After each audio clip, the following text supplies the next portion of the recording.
Okay, Ukiah Valley Sanitation District Special Meeting, Friday, November 1st, 2019. The meeting began at 1:04 p.m. with a call to order. Roll call. Chair McNerlin is present. Director Bockham? Here. Director Marshall? Present. Director Witt? Here. Okay. We went directly into closed session at 1:04 until 1:45 p.m. Out of closed section, we are reporting direction to staff and council. We move public expression, item number 2, down on the agenda, so that is next item. Seeing there's no one in the public here, that item is now closed. We'll go to item number 4, discussion and possible action regarding bond refinancing, proposed amendments to fee agreements with Urban Futures Inc. and Org Public Finance. And Donald, would you like to introduce? Sure. So present today is the district's municipal advisor, Lucy from Urban Futures. On the telephone is the district's bond counsel, Jenna McGon from Org. And they're here to do a couple things, answer any questions you have about the proposed amendments to the contracts, and Lucy has a presentation to give on refinance, in which I would recommend you take that up first. Okay, Good. thank you, Lucy. Good afternoon, everybody. Take that one. Oh, Thank you. does anyone else need one? So, my name is Lucy Fox. I'm Managing Director with Urban Futures, and we are municipal advisor to many clients in California. We are the #1 municipal advisor in California by number of deals. So we do a lot of deals every year. And we've been working with the district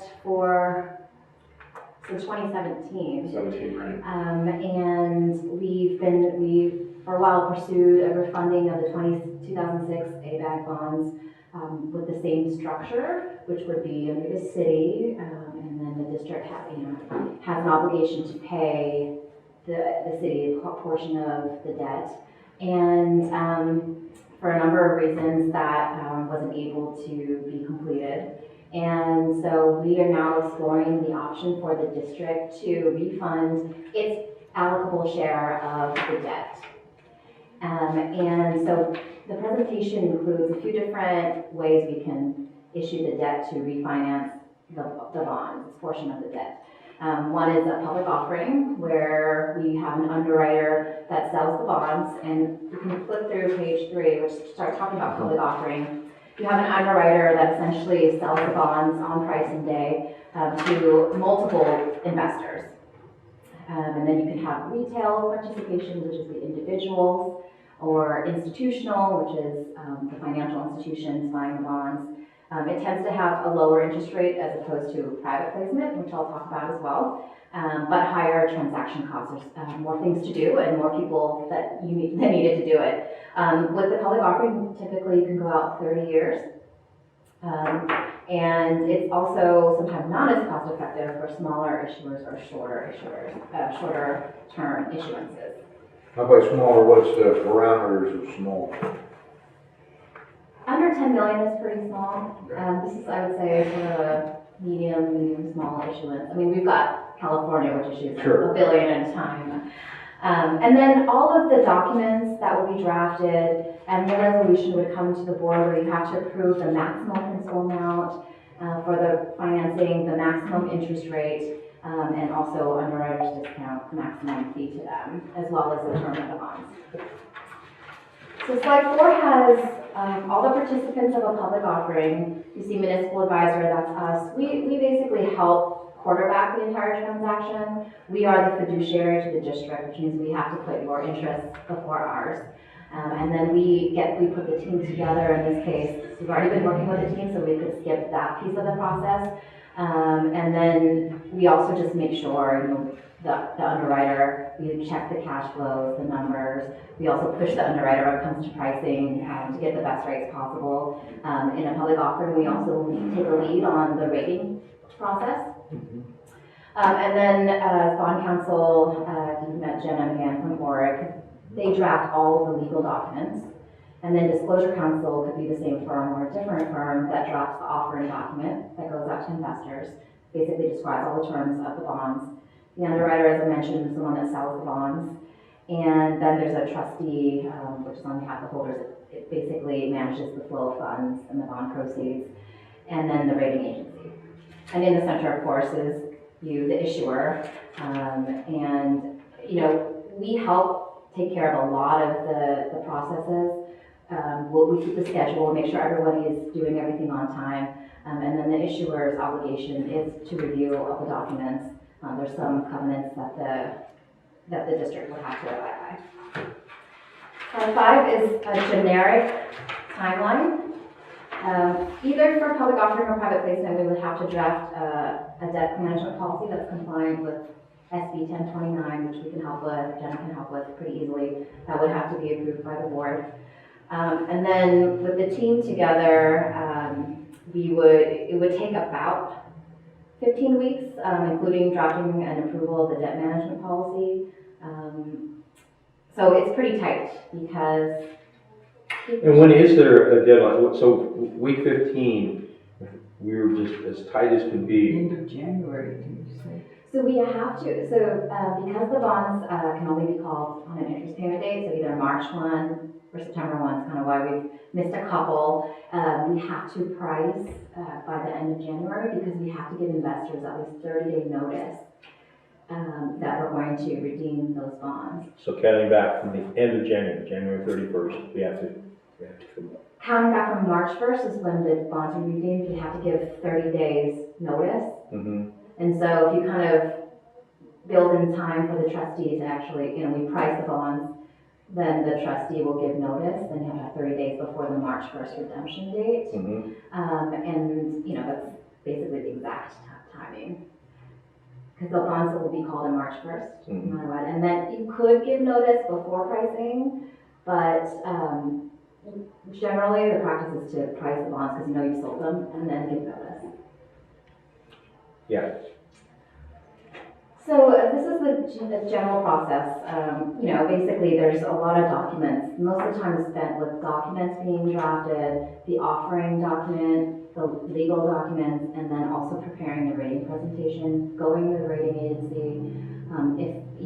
If we need bond insurance, if there's time conversing with them. And then, you know, the offering document has to be in the market for at least a week. And you price, then usually it's about 2 weeks after you price, you close on the bonds.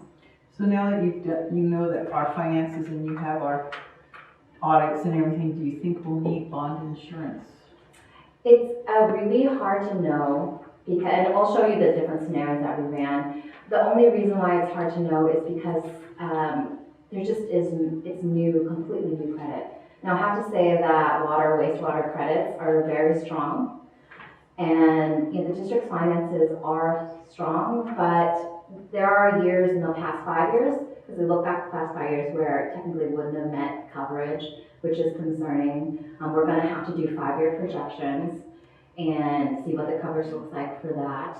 I would say we would assume right now that we would need bond insurance as well as a surety to fulfill a reserve requirement. When we didn't do the 125 debt coverage though, that was pretty much completely precipitated by the lawsuit. Right. If we can stabilize our reality, we will eliminate the lawsuits, which independent financing should help greatly. We should be able to. But not at this juncture in time, though. I guess the reason I'm bringing this up, and I'm sure the Wingsee's way more enlightened than I am, but I'm bringing it up to take the course of what will go on, is that if we can manage our own billing and collection, our income stream will be more stable and monitored than it has been previously, and we won't have lawsuits, and so the deviation in our revenue stream should diminish greatly. So that's spot on in terms of the lawsuit, obviously has a lot of costs that aren't normal costs to it, and coverage is calculated as a legal term where you have your gross revenues coming in, you have to pay O&M first, and depreciation is not an O&M, there's certain things, exemption like debt service is not an O&M, and then that leaves you the net revenues for coverage purposes. So when we show projections, we would show, for example, some of the legal fees, stabilizing, some of the fees that have gone to the city that are a little bit more volatile. We're showing, if we can show a reasonable assumption that it's going to be more stable, those are all definitely very strong credit points. The billing and collecting for the public offering can be an issue because there is no history of the district doing billing and collecting, and so that could be a concern with investors saying, well, they don't have experience, what if their collections don't come in as anticipated? Now the fact that the GM is now also a little water district's GM, and they've done billing and collecting for a long time, that helps a lot. Okay. So there will be a story to tell, and that's, basically we would invite, yes, it's what we do. We would want them to come out and meet staff, general manager, and if any board member is going to participate in that. So that's a public offering. Private placement is when you don't go to the public and offer the bonds to the general public. You actually work with usually it's one or maybe a handful of investors, and it's usually a financial institution like a bank. And so you place the bonds with the bank. It's a shorter time frame to execute because you don't have to draft an offering document, you don't have to go to the rating agency.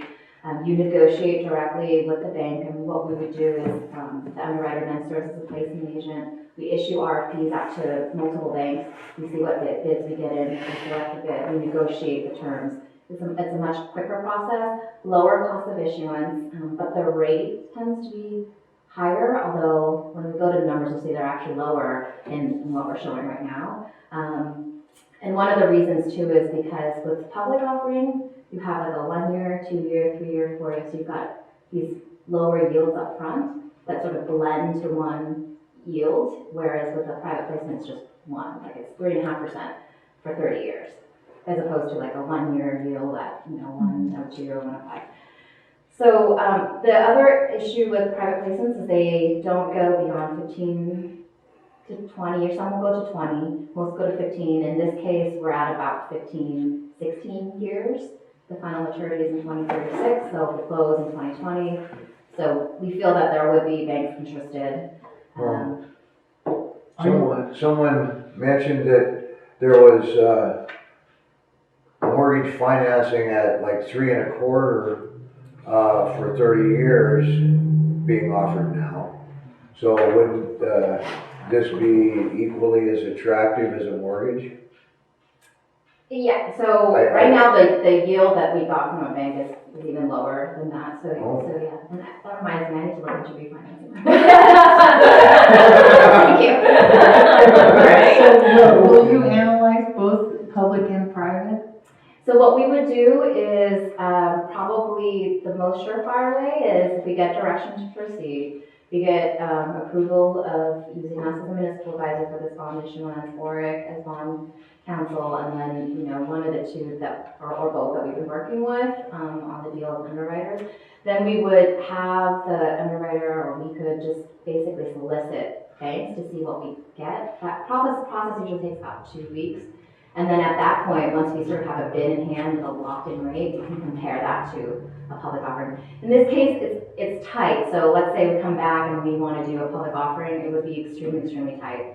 So there are some advantages with a private placement, even if the rate is close or a little bit worse. But we will do that analysis and we can draft So if you them. miss the deadline, you can still go to the private? No, we'd have to wait till hold on to September 1st. Oh, it's the same deadline for both? Yeah, because that has to do with the fact that the bondholders, you can't call the bonds unless it's March 1st or September 1st. Okay. And also, it used to be that you could refund in advance, but now with the tax reform, there's no advance refunding, it's tax exempt. So there is an option to do it taxably, but we would lose quite a bit of savings. So the private placement timeline, as I mentioned, is, soliciting interest. You put together a term sheet with all the relevant terms, and you select a lender. You do the documentation, same type of legal documents that you would do for public offering. You finalize the terms. It still also comes back to the board to approve and authorize the bonds, and then we would close after that, after approval. Let me see, can you convert the cost of the differential between the cost of the private financing and the public offering more to something like, how many points Yes. it would be? I mean, can you give us some idea Sure. of that? You're sort of stealing my thunder. I'm I think that's sorry. probably a little bit later. I'm sorry. Ernie, always a smarty pants. So slide E just has some of the advantages and disadvantages that I already addressed, and if there's any questions, I'm happy to take them. So here we are to where everybody's most interested, is the funding scenarios. Again, we looked at interest payment date, trying to make the next 3/1/2020 call date, which means we have to price by the end of January. All the savings numbers are net of any costs. So when you see the savings, it's already net of, our fees, the bond house fees, everything. And then, the difference of the public offering is that in addition to some of the fees, you've got the per bond underwriter's discount. So we assumed a $650 per bond, and so that goes up and down depending on how much the district will be issuing. And what's the face of the bonds? Are they? So with municipal bonds, you have to supplement 5,000 increments. But yes, so the face is, in this market, there's a premium generated. So basically, let's say you're buying a bond and you're promised a 5% interest off that face value, you're going to pay more for that because right now interest rates are lower. Yeah. So then there's a premium generated, which means you get more proceeds with a lower amount of issuance.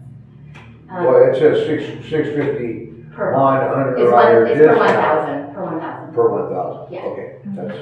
And then we also just assumed a 10-year par call. We can talk about, once we come to issuing, whether we want to do something a little bit shorter. And then we also assumed 52% allocation of the bonds that are outstanding, which is the current allocation through. The other reason is that the allocation ends next. It basically goes through this fiscal year, and then there's a new allocation. So that's another sort of reason to try to get this done in this next call date.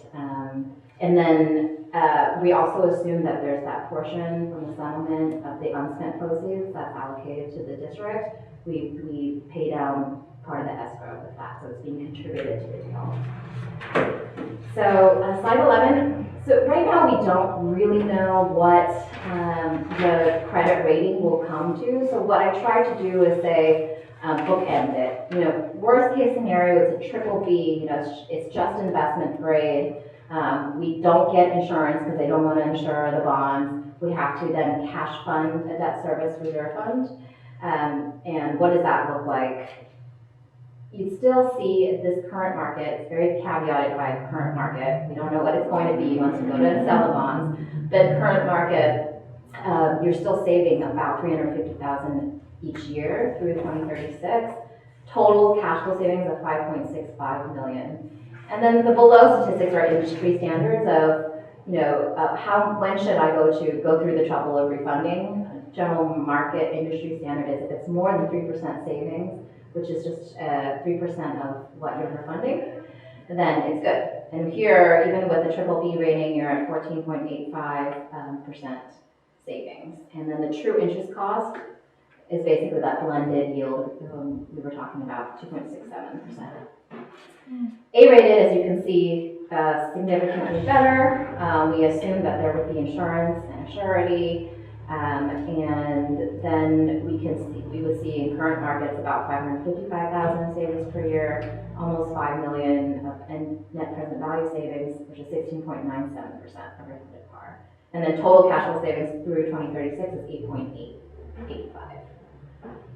So what we did was we reached out, we worked with Stiefel, who's an underwriter, to reach out to a bank who we know is very aggressive, and they came back with a very aggressive indication. And I'm a little bit skeptical of the indication because it is so low and the market is very volatile, so take it with a grain of salt. Right now, it is showing that the private placement is extremely low. It's also more cost effective in terms of fees. It's a shorter time to close. And so the indication we got is over 10 million cash flow savings, 634,000 annual savings, almost 23% net present value savings. So the top number, how come it changes that top number? Great question. So the par amount that is the amount of bonds that you're issuing. That's the amount that you're borrowing. And it changes because of the premium that I was just talking about. In the public market, when you go to sell to multiple investors, they want like a 5% coupon or 4% coupon, but the yields are lower, right? So if they're paying interest at 5%, but yields are lower, then you have to pay more for that bond. Therefore, you borrow a little bit less. Private placement, it's usually what we call par bonds. So there's the coupon matches the interest, basically. It's just one and the same. So that's why you have to issue a little bit more, because you're not generating premium. But still, at the end of the day, with these rates, the private placement is more economical. You achieve more savings.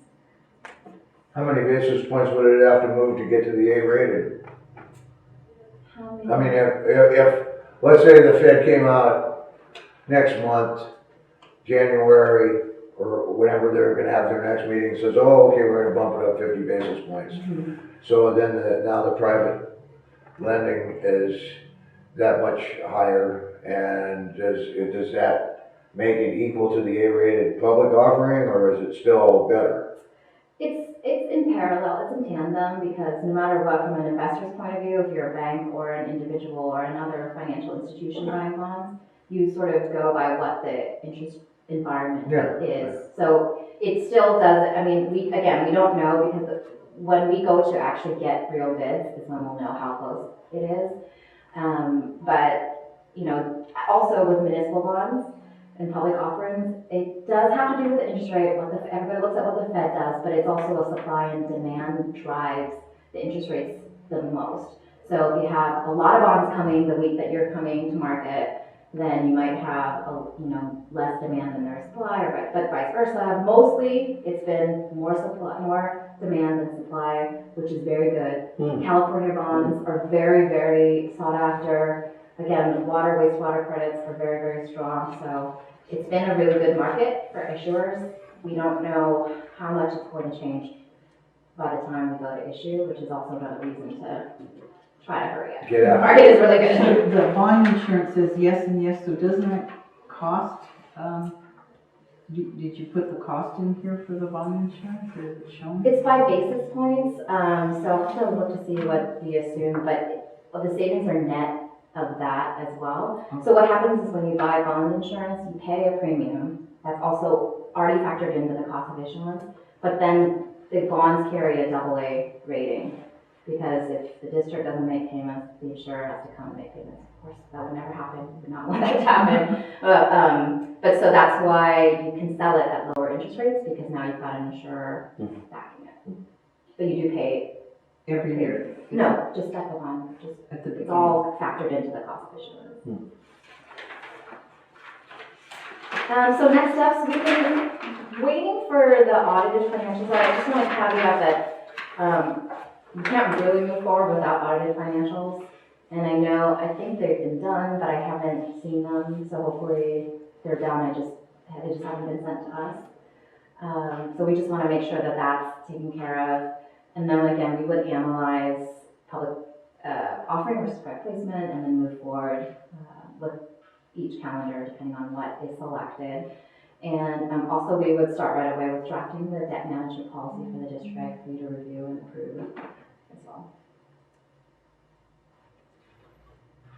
So will you present us with either both options? We have the practice of we can draft a memo to the general manager. If you want me to come back, I'm happy to come back and talk about it as well. It's usually pretty, one is more economical than the other. Pretty obvious. It could, yeah, or if it's close, then again, there's the other advantages of a private placement versus a public offering in terms of timing and less staff time as well. So, Okay.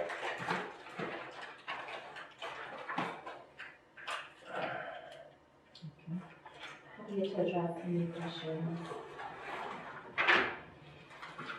Also, it's my understanding, Lindsay, that the next time we talk, you will, or you, going forward, you will make proposals on the public and private offerings, and you'll have bids from the private lenders and what your opinion of the public will be. We make a decision and head forward. You've been involved in the meetings with the city on the joint refinancing. Yes. Do you think, what's the issues that we're going to face with proceeding on our own? I can't speak to the legal Okay, issues, but credit-wise, I think it's very doable. The district hasn't gone out on its own to issue debt yet, but I think it's very doable. And I think there would be savings.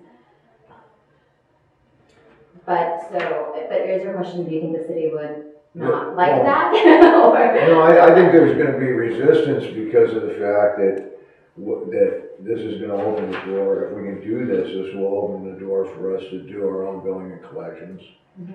And with no resistance from the bond issuers that we may have at present, which has been discussed for years but never been answered.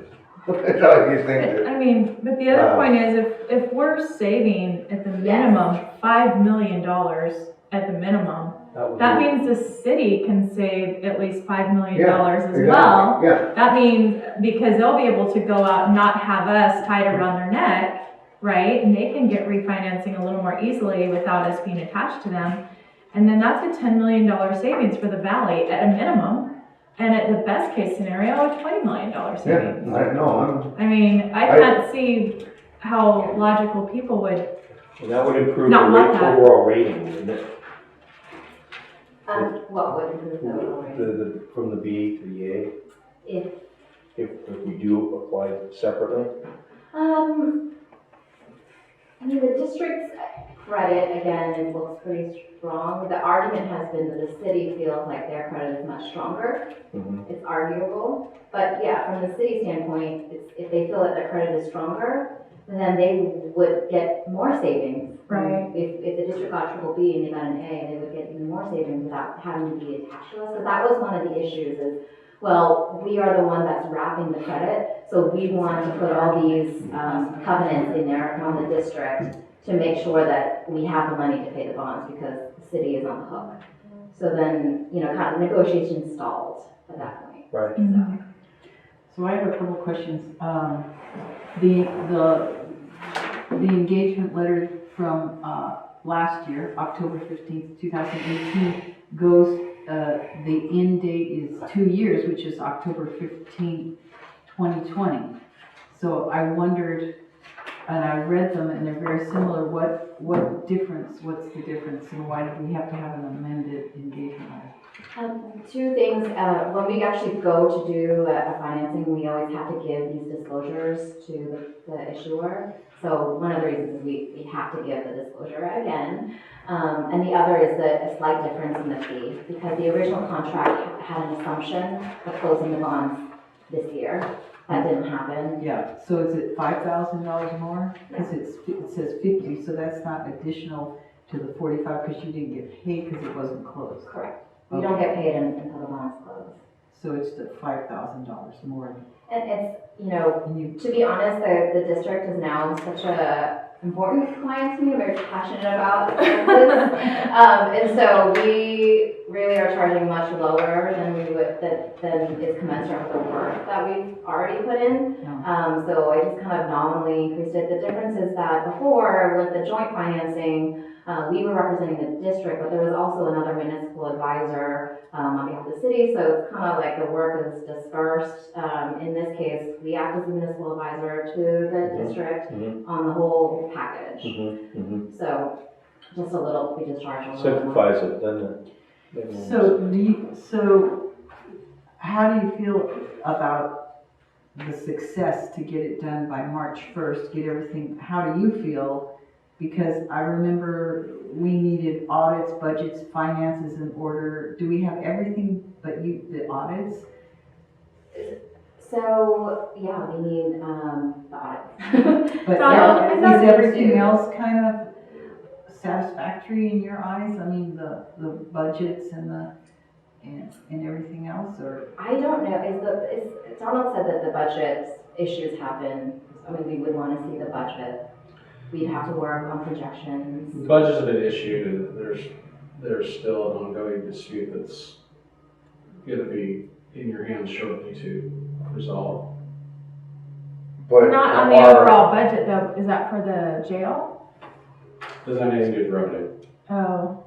But our overall finances have been audited Cleaned over up the a last lot. 5 years. That audit's been completed, was what my understanding. Me too. I don't know if they haven't actually issued, they may have. If they haven't actually issued, I don't know why, because the management letter's been sent, the disclosure from council regarding potential lawsuits and things of that nature has been provided to the auditor. The city's audits have issued. That was one hang up before, is my understanding. So maybe they have issued. But I don't know. I haven't seen them if they So have. my question to you is, what happens if we don't make this deadline? It gets much more complicated because, again, the debt allocation only runs through this fiscal year, so I think, That September 1st would be kind of messier. right, because one of the big issues is the debt allocation issue. That hasn't changed though in quite a while. It's supposed to be updated annually, and it just, I know, they're concerned about development mostly. That's 4852. Right. right? We did an analysis about, and it hasn't changed. No. But yeah, they're worried about development, and conversely, if the annexation happens, the district would also want to not be responsible for the debt that's already paid off, so that you want a payment from the city as well. Right. So That's a pretty long process though. I mean, The bond might the bonds That's why have to we be done, did but that yeah. process was put on a LAFCO agenda 6 years ago and hasn't still gone anywhere. So we're assuming that we're full steam ahead, that you're confident we can get all this done by the end of January. it's tight, we'd have to move, and then again, there might be more reason to go with private placement if we got a good bid than the public offering. But yes, I think if we get direction immediately, there's also the holidays which slows things down. So this is why I feel like if we could get direction today, that would be ideal. Latest by next week, and then we would again draft the debt management policy. Jenna would start drafting the legal documents. Meanwhile, we would go out and get bids. And we were talking about meeting with the city to go over, explain this whole package to them. But I guess my concern is, Lindsay, is that we spend a lot of money and there's a lot of resistance and it doesn't move forward as quickly and we end up in September. Because of, yeah. So you wouldn't spend any money until the bonds close. So under this contract, we wouldn't be under an hourly. It would be time though. Yeah, but we're not wanting to, I don't want to, I would like to see the city's opinion of us having independent financing before, not that I'm objecting to signing the contract today and moving forward with either the joint and or independent financing, but I'd like to see, I asked the question of Jenna, if what you do for the independent dovetails into the joint, and she says not so much. Not so much. So, I think we ought to try to either Donald's opinion of writing them a letter saying, hey folks, we'd like to do this, what do you think? Or do we have a meeting? How do we do that? I think, unfortunately, the way this government process has worked so far, if we have a meeting, it's gonna be Christmas. No, we have to do it right Well, away. did the grand jury report include saying, sort of the city saying the districts, cost us all these savings? So it seemed that they would be motivated Yeah, to they move could save forward a lot of money. because It seems like a win-win, Yeah, definitely. so, Both, Yeah. both parties would benefit from it. yes, and one of the issues that had come up was if the district is a bit stronger, if the city's a bit stronger, would the district lose out on a little bit of savings? And that could happen, but it's sort of just, I think we tried our best to try to move forward with that model, and it didn't work, so. Madam Chair, I need to keep my 3 o'clock, Okay. so, I like what I hear. I think it's a great idea to move forward with it. Does anybody want to make a motion while he's still here to, approve the chair to sign the engagement letter dated October 31st, 2019? but don't we need to talk For urban to Jenna? futures and for Jenna's org. Well, I had a couple questions for Oric, but, She's on the phone, so. Yeah, And I do need to keep my 3 o'clock. well, we need to do, go So, ahead and, all right. well, do you want to make a motion? Oh, we have 3 of us. Can we pass it with the 3 of us? Yeah. Okay. And you're for it, so, Absolutely. okay. I have a couple of Mhm. questions for Jenna. Yes, I'm ready. Okay, so, so your amended contract, for 2019, yeah, okay.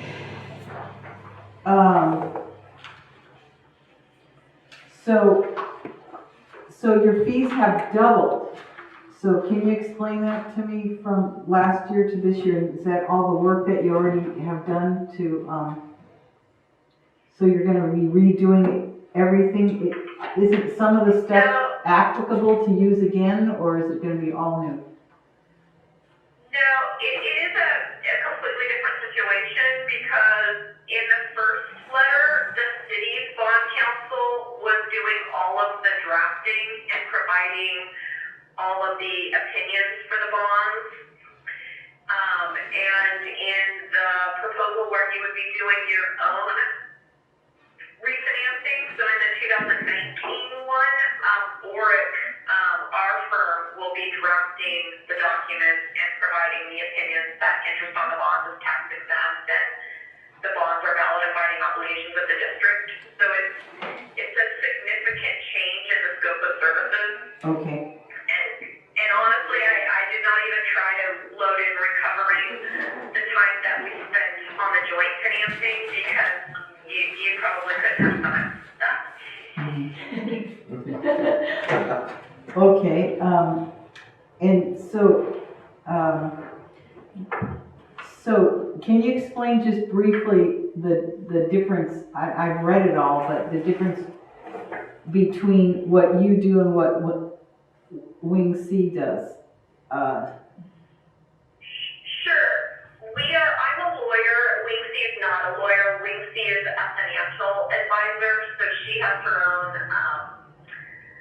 test that she has to take to be a municipal advisor. I am a lawyer, and bond counsel firms are hired to give bond investors comfort that the bonds that they buy have been legally structured, and you're not going to claim 2 years after the bonds have been issued that it wasn't structured correctly and your obligation to pay the investors is void.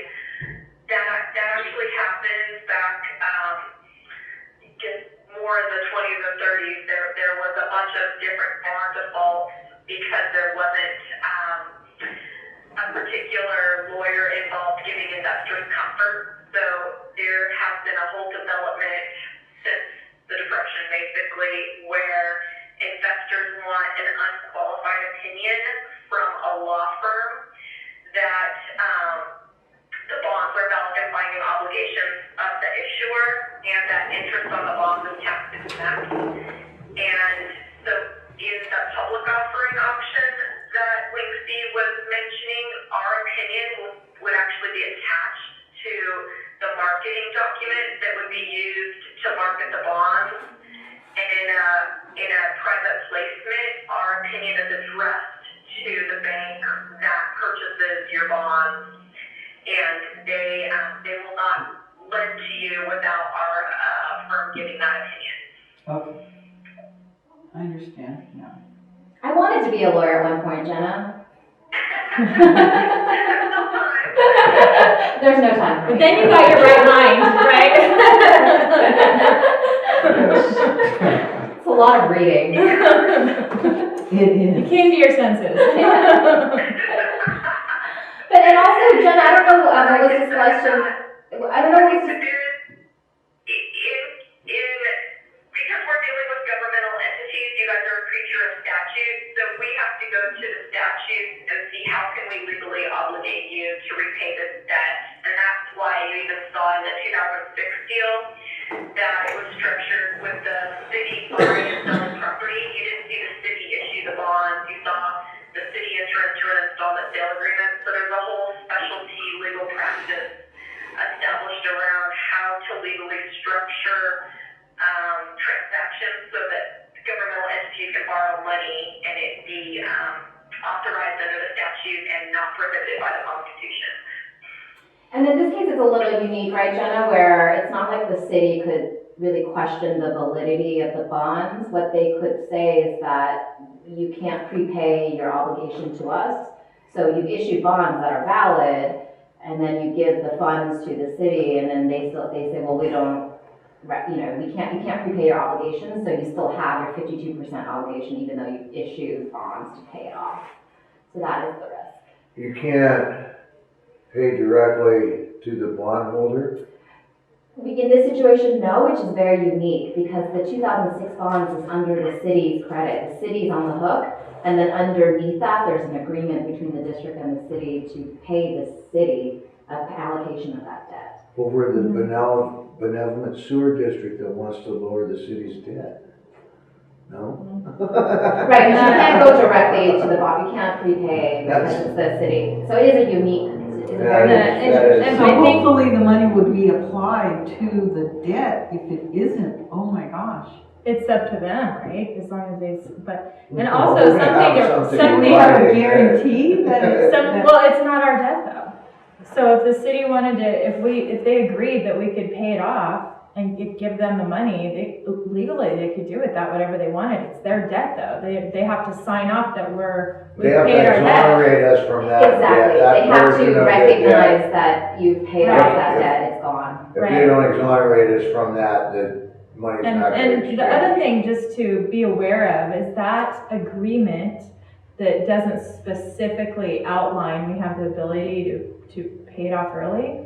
That was signed prior to us even having an elected board. So it's a very old, it was pre having an elected representation of the district. But too. you had to wait 10 years before you could refinance. Yeah, we're well past that. Yeah. Bogey. And would it be a similar for this new issuance, a 10-year period? Yes, and that's something that we could also, once we get closer, we can discuss. Now we're seeing a little bit shorter lockout periods because there's no more advance refundings. So it is typical to see 8 or 9 year calls in the market, but that's not something we'd have to decide. With the private, they'll probably put some kind of prepayment penalty, right, on it, or could. We would negotiate that, all those terms with the investor. And that's what you would do, and Jenna would write it up. You would discuss it with her, and she would legally write it up, or is that how it works? Yes, I mean, in the case of a private placement, we're now assuming that Jenna would draft the documents. The banks sometimes have their versions of certain documents, but yes, that's, we negotiate and Jenna makes sure that it's memorialized in documents. Okay. And, our role is quite different in that we do read all the documents, but we're not looking for the language and statute of the authorization of the bonds. We're looking at the terms, the business terms, of either the public offering or the private placement. And then we also make sure that, the underwriter or the placement agent, that we're getting a reasonable price based on the market. Mhm. Again, so we're your advisor to make sure that your interests are represented, whereas the underwriter, they have their own interests as well. Right. Okay. Do we want to make a motion to, sign these two contracts? I can make Sure. a motion to, go forward with the ORIC and the UFI, amended contracts, or whatever, engagement letters for the 2006 water and wastewater revenue bonds. I have to write that Okay, down. so, Now, I have one question. Now, can we make a stipulation that we will contact the city to find out their opinion on this particular process Yeah. before moving forward? Yeah, I think we would appreciate that too, Yeah. right? Because we don't wanna, Yeah, that's, my only concern is that we're gonna go down the road, I don't wanna go down the road unless okay. everybody's receptive to going down the road. So let's, at this point, give direction to council and staff to reach out to the city, right? Yeah, For a And meeting then- ASAP. Immediately. And then we do have a motion on the floor to authorize the chair to sign the, October 31st Urban Futures, engagement letter and the October 30th, 2019 URIC amendment to the engagement letter. so right, so if you approve engaging us, we just won't start work until we've got the thumbs up. Right. and I'll second that. There's a motion and there is a second. All in favor, please say aye. Aye. Vote carries 3-0. Okay. And that is it. We are done. Any more questions before we adjourn? Nope, we are adjourning at 3:02 p.m. Thank you. We go to Jenna, thank you very much.